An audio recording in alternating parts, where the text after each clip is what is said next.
皆様、ご起立ください。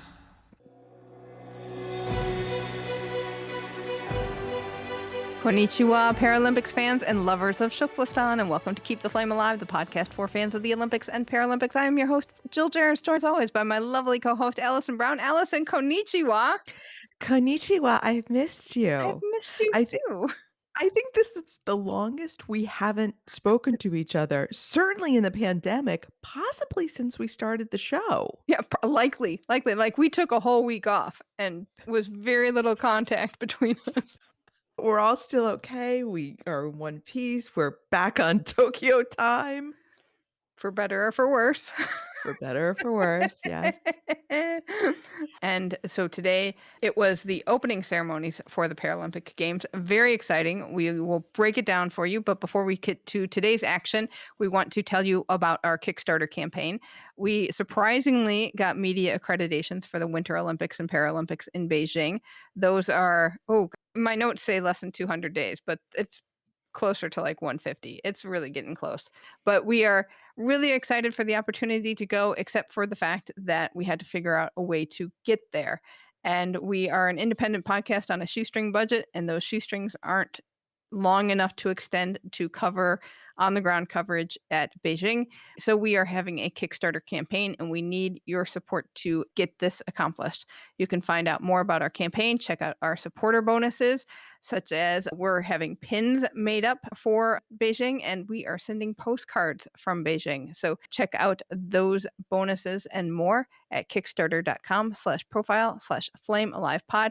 This campaign, if you've been listening to our Olympics coverage, it started at the Olympics. We are close to 40% funded, which is amazing. So thank you so much to everybody who's already supported us so far, and keep it going. If you haven't given yet, please consider giving. If you've already given, please share this with your friends so that we can make this happen.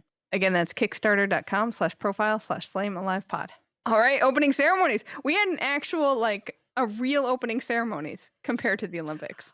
I know. It felt like they did not modify this show. No, well, and my guess is that the modifications happened because different people dropped out or were fired from the Olympic ceremony right before it went on. Right. We haven't heard as much controversy around the Paralympic preparations, though many in the organizing committee are the same. Mhm. You know, it was still Hashimoto Seiko as the head of the committee. So some of those firings applied to both, but gee, what a shocker. The Paralympics were a little more sensitive to dealing with these kind of issues. But so overall, I'm going to say so happy with these opening ceremonies.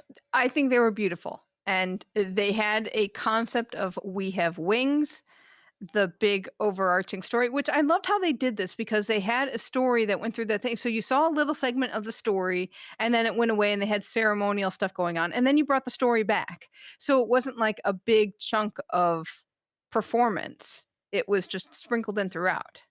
You know, this is one of the complaints we had in the opening ceremonies, that they had that building segment, they had kabuki segment, and it didn't have any cohesion to it.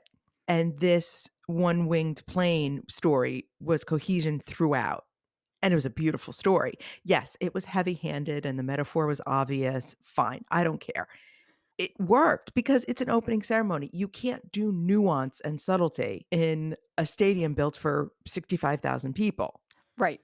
It's gotta be obvious, and man, when that one-winged plane came out the first time with that beautiful little girl, it got me right away and I started crying.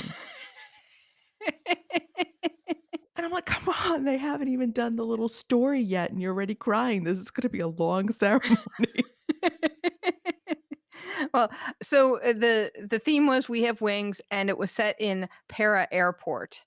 So there was a lot of airport imagery around, and then the main character was this 13-year-old girl named Yui Wago who uses a wheelchair and has upper and lower limb disorder. And I had heard the commentators say, like, she really was training to be able to do the final blast down the runway. So her story was that she was a one-winged plane who dreamed of taking flight, but was very afraid to do so. So her community and supporters had to show her the light that was within her to help make her fly. Now, in the first segment, when they first introduce the para airport, I was a little concerned that it was an unfortunate reference given pandemic and how many people can't travel and how many people can't fly. But clearly, this was an airport that took you to Willy Wonka land. It was a very bizarre airport. I think flights would be a lot more fun if that was the staff at JFK or O'Hare, especially the guys on stilts that lit up. If they directed the planes out, I think people would be a lot less irritated with delays. But then once we got into the story, all the images made sense. Mhm. Yeah, it was just really nice, and you knew what was going to happen, and what they were able to do was to really take advantage of the floor that could do projection mapping, and so you had gears on the floor, it became the runways, so much you can do with this technology that was so effective that I thought was very, very, very cool. And one of the complaints we had about the opening ceremonies for the Olympics was it wasn't Japanese enough. And even though any other country could have done this same story of the one-wing plane, the way they did it, I thought felt like it brought in a lot of Japanese pop culture. Yeah, I would agree. With just the music, they had a DJ and they had dancers. It's just a lot of different things that had a it had a little Japanese feel without being too heavy-handed on, "This is Japanese culture." Like, could anybody else have done the driver of the Dazzling Bus? What a fantastic character. I almost wish he had stuck around longer Mhm. because they would show him, and I'm like, that's sort of taking in a lot of American movies, they use the very bad stereotype of kind of the grand old Asian wizard kind of image, but this was turning it on its head, and Japan is using that image of this Japanese wise man that literally lit up in Technicolor. Right, and, describe what the bus was for. So the bus so she's trying to the one wing plane is trying to get the courage to fly, and she runs away from the airport at one point in the story because she just can't do it. And then this they called it the Dazzling Bus, and it is a double-decker bus all lit up with electric guitarists in the lower deck doing this. Loved them. They were fantastic doing this wild 80s hair metal kind of guitar playing. And the driver is just this lit up man, his with this amazing huge white wig, and everything's lighting up and everything is flashing. And he doesn't say anything.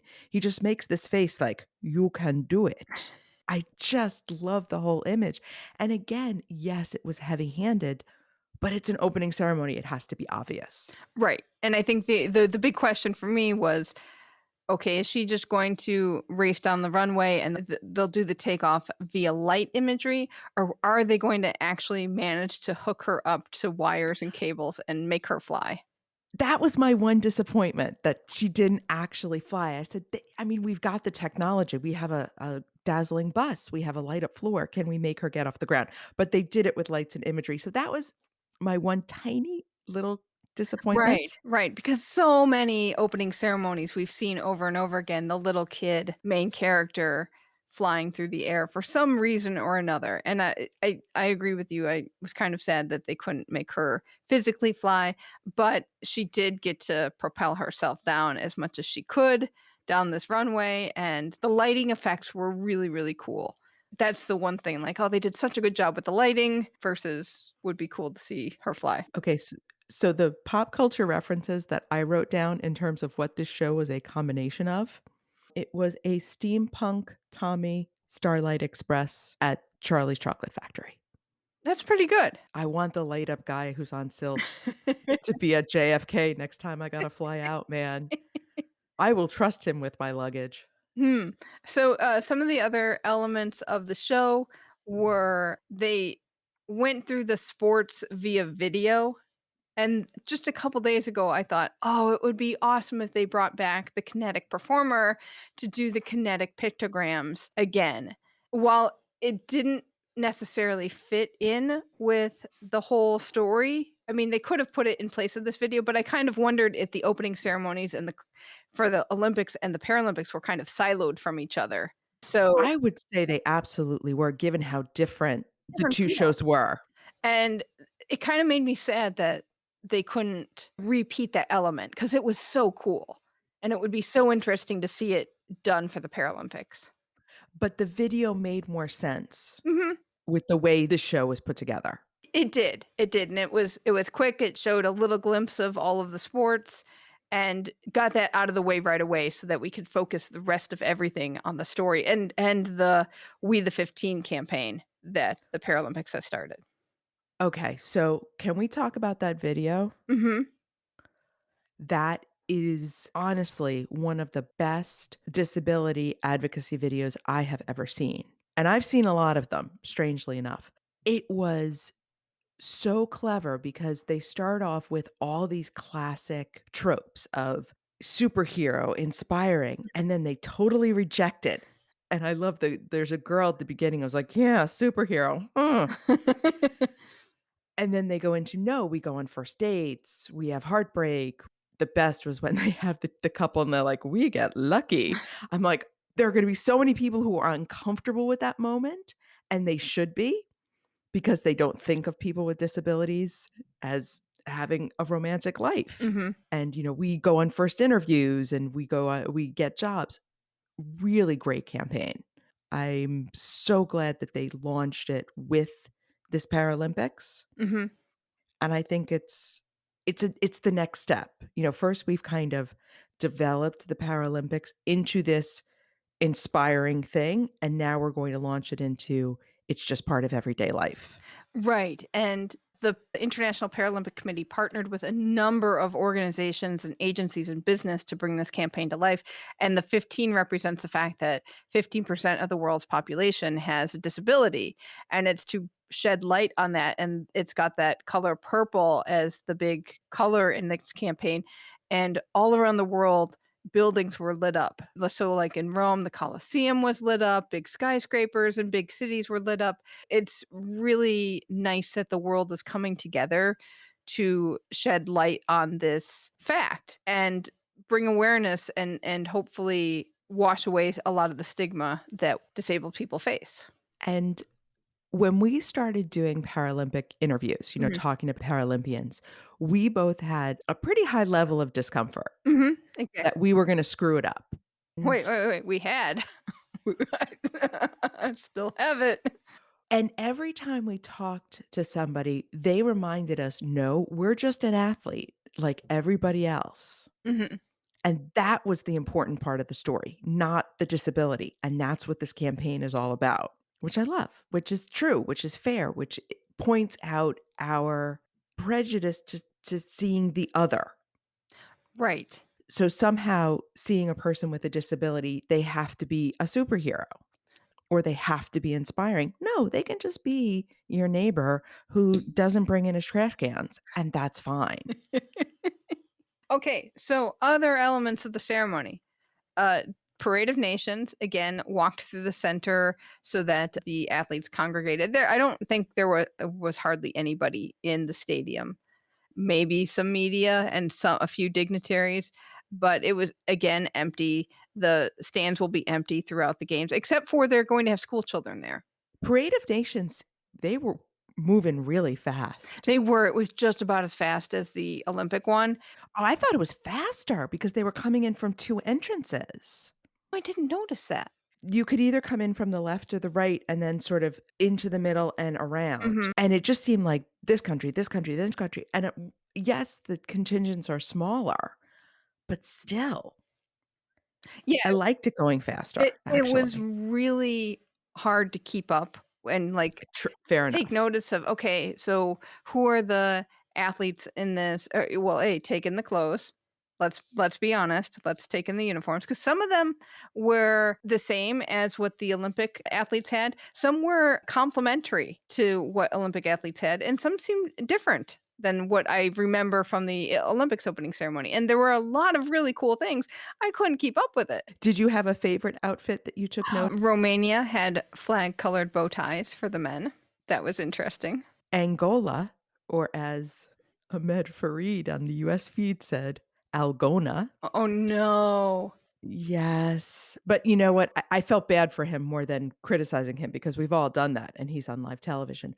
But the dresses had pockets. Oh, okay. Very They nice. were very lovely, big, full skirts, and they had pockets.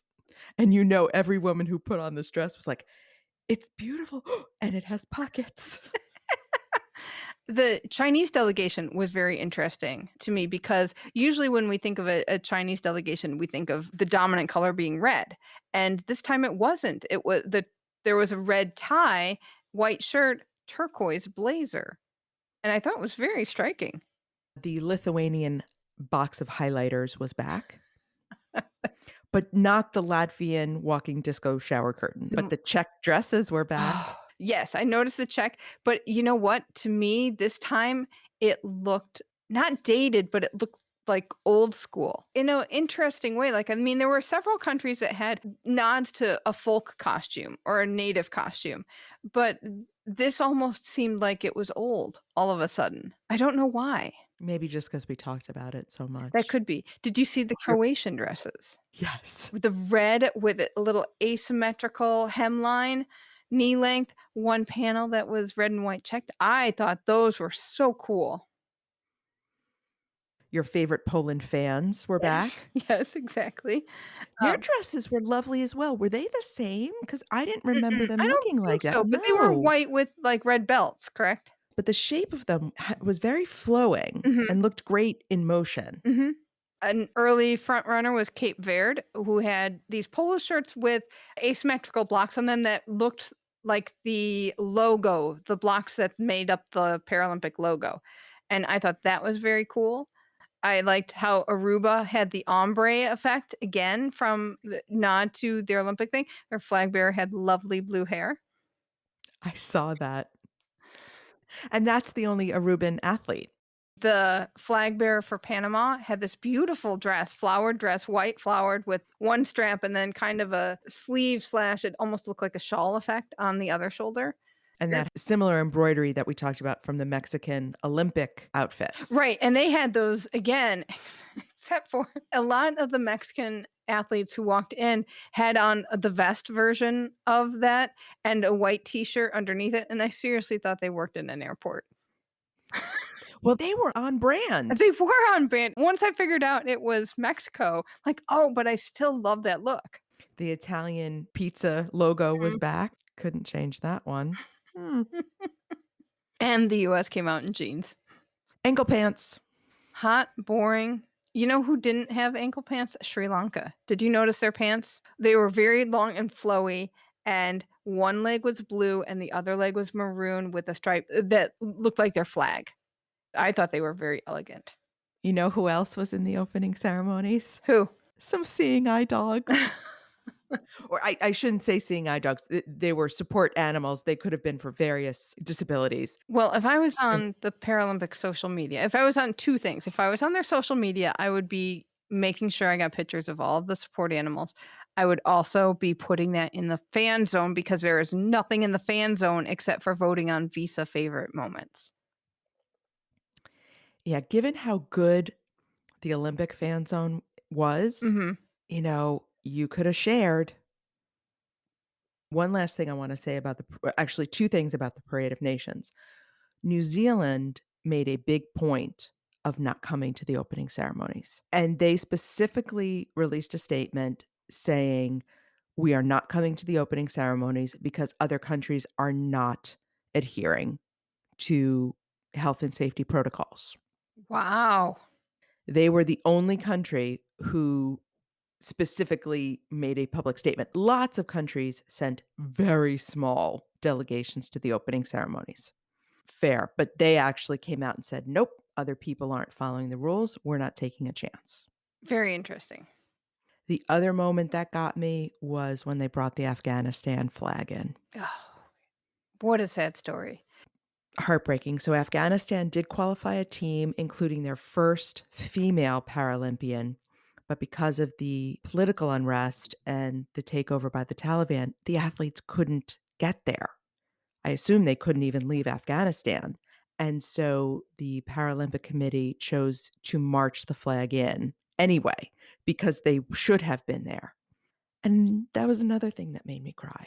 Yeah. Because, you know, I always talk about anything that hurts the athletes, Mhm. and to see that country in such turmoil, and just in that absolute the difference between the Olympics and the Paralympics, that 2 weeks, Yes. and now they can't have their team there, and that hurt. I don't know why that hurt so much, but it did. It does. Well, when you think about how much athletes sacrifice to get to that level anyway, and when you add on the fact that they're Paralympics, so life is tougher and more expensive. Plus, you add on Afghanistan, which is got its own complications, I'm sure, for athletes to function in. And it's just, you see the Paralympics is all about breaking boundaries and showing what is possible. And it's really sad that so many boundaries were going to be broken for this country and not that final one to get them there. Yeah. You know who was there? Who? Mike and Maya. Oh, yes, So Mike and Maya were. I got but it. only once. Only once, yes. So if you listened to our Olympic daily coverage, you will know that I have a beef with the Toyota Start Your Impossible campaign, the first date ad featuring Mike and Maya, who Mike is in the hospital, but yet he can ask Maya out to the school dance because he's in the school hallway courtesy of a digital rolling robot screen. And I saw them and I was like, "Oh, hey, it's Mike and Maya." But I don't know, I'm almost embracing them now.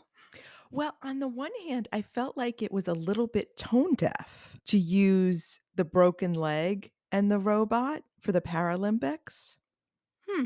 Like, you missed an opportunity to show this same robot being used by someone who would compete in the Paralympics, someone with an actual long-standing disability, not some kid who broke his leg and is still in the hospital for some reason.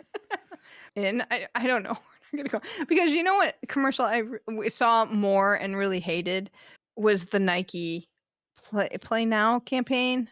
Oh, that's where it's constantly saying, "Hello tomorrow," and Yes. what's gonna happen tomorrow? Yes. Yeah, I think that may become our new ad to Yeah, if we hate. see that much more because, oh my gosh, the lip service, please, Nike, make me roll my eyes harder.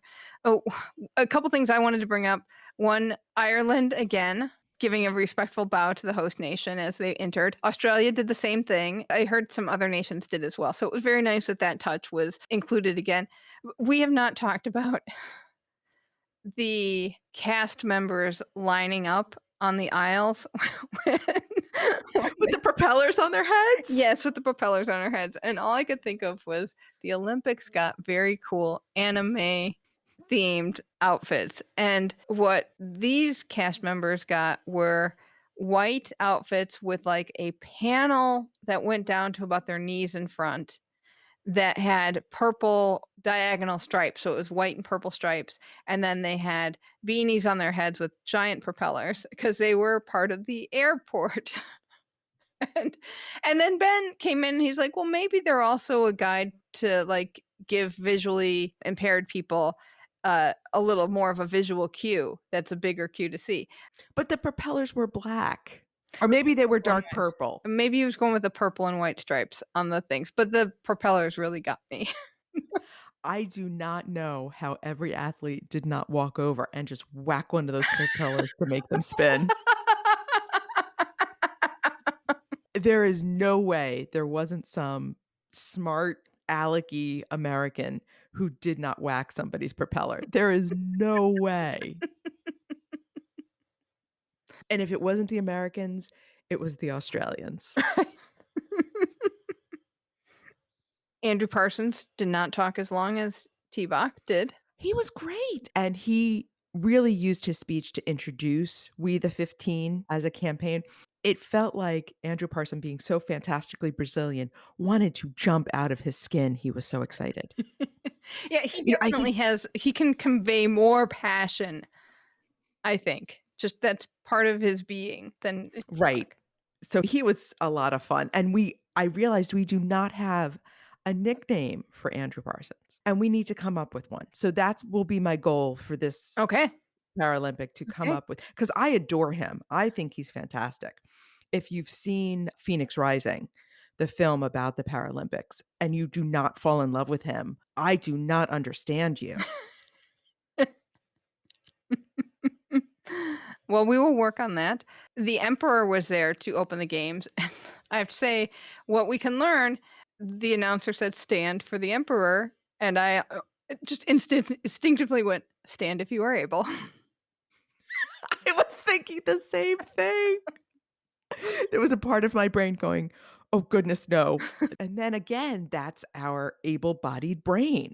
Exactly, and that's just something you have to learn to include, and it's interesting how that pops up time and time again, and I wonder if for the closing ceremonies that there's a moment where people who can stand should be standing and what they say. The other thing I noted about the emperor is they just call him the emperor. Like, in Great Britain, for example, when you introduce just queen, it's Her Majesty Queen Elizabeth II, she gets a name, but in Japan, it's just His Majesty the Emperor. We all know who you're talking about.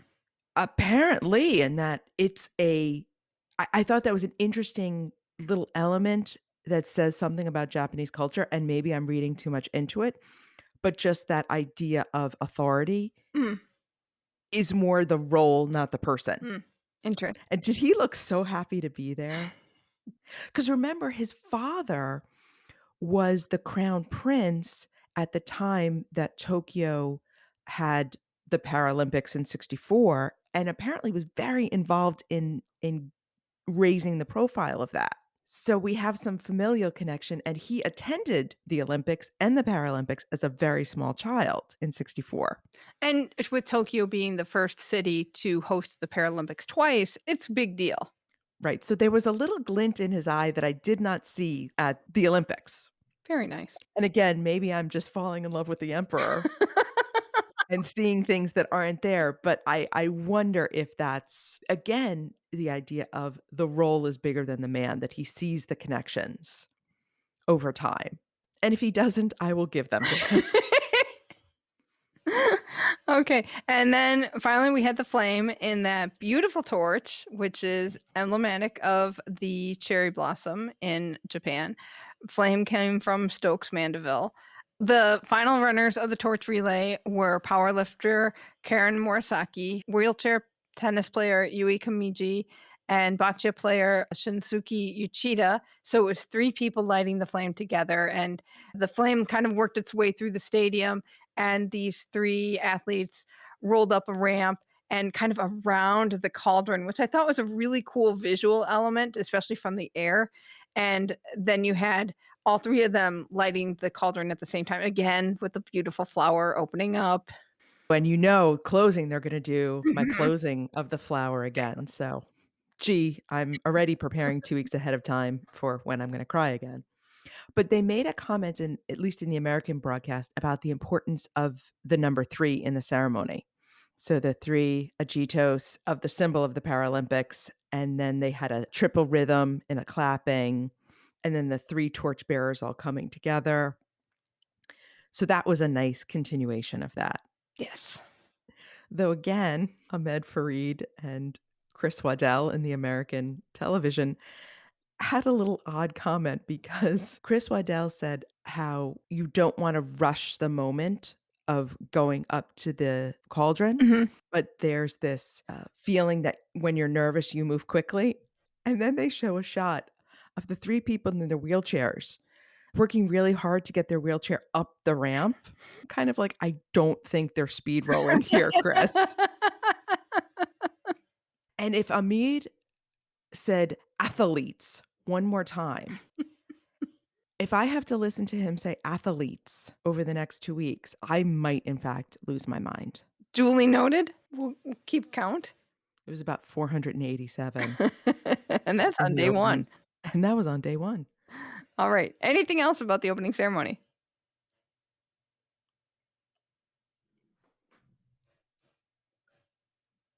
Poor Hashimoto Seiko got cut out of the American broadcast Mhm. again. And it's like they showed the 30 seconds of her, like, especially same with the Parade of Nations. "Oh, here's what you missed while we were on break." I mean, I assume it's because she's speaking in Japanese and American television is too lazy to either give you a voiceover or subtitles. But yeah, just because she's speaking in a foreign language doesn't mean we don't want to see her. She's important. Exactly. Exactly. Ah, but the cauldron is lit. The games get to start. This is so exciting. So I can't believe I have this much excitement still left in my body. Just- It's like that 2 weeks off really just built it back up. right.